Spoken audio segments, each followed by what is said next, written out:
জাতীয় রাজস্ব board chairman Abdur Rahman Khan বলেছেন, এখন মোট আয়ের পুরোটাই চলে যাচ্ছে ঋণ ও ঋণের সুদ পরিশোধে।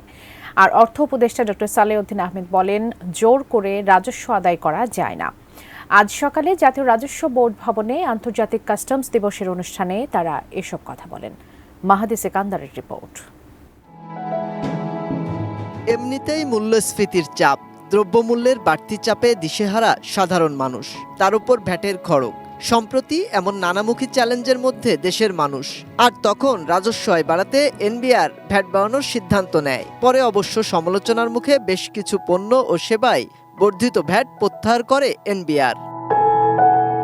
এমন পরিস্থিতিতে সরকার রাজস্ব আয়ের কতটা চাপে তা স্পষ্ট এনবিআর চেয়ারম্যান আব্দুর রহমান খানের বক্তব্যে।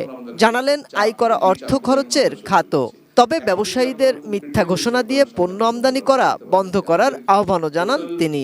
আয়ের পুরো অংশই চলে যাচ্ছে ঋণ পরিশোধ এবং ঋণের সুদ পরিশোধে, তাহলে আমার দেশ চলবে কি করে? সে কারণে আমাদেরকে ধীরে ধীরে ব্যালেন্স বাজেট করতে হবে। আপনাদের ট্যাক্সের টাকায় আমাদের বাজেট হইতে হবে, তাহলেই আমাদের নেক্সট জেনারেশনের উপরে যে ঋণের বোঝা সেটা কমবে এবং দেশ ভালো চলবে। আর অর্থ উপদেষ্টা স্বীকার করলেন, দ্রব্যমূল্যের ঊর্ধ্বগতিতে না বিশ্বাস সাধারণ মানুষের। একনল হ্যান্ড ওয়াশ 100% প্যারাবেন ফ্রি, তাই নিরাপদ হাতের জন্য আস্থা রাখুন একনলে। জানালেন, রাজস্ব আহরণের পাশাপাশি সরকারি ব্যয় যৌক্তিক করতে জোর দিচ্ছে সরকার। কিন্তু এই মুহূর্তে সবচেয়ে বড় একটা সমস্যা অর্থনৈতিক সমস্যা, সেটা যদি আমরা না করতে পারি, এবং এগুলি কিন্তু খুব অর্থনৈতিক সমস্যা কিন্তু কঠিন আবার সহজও বটে।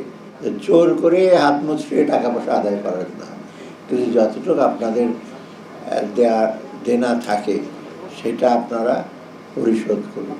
অনুষ্ঠানে জানানো হয়, সারা বছর অনলাইনে জমা দেওয়া যাবে আয়কর রিটার্ন। আপনার সহায়তা প্রয়োজন। মাহাদি সেকেন্দার, এটিএন নিউজ, ঢাকা।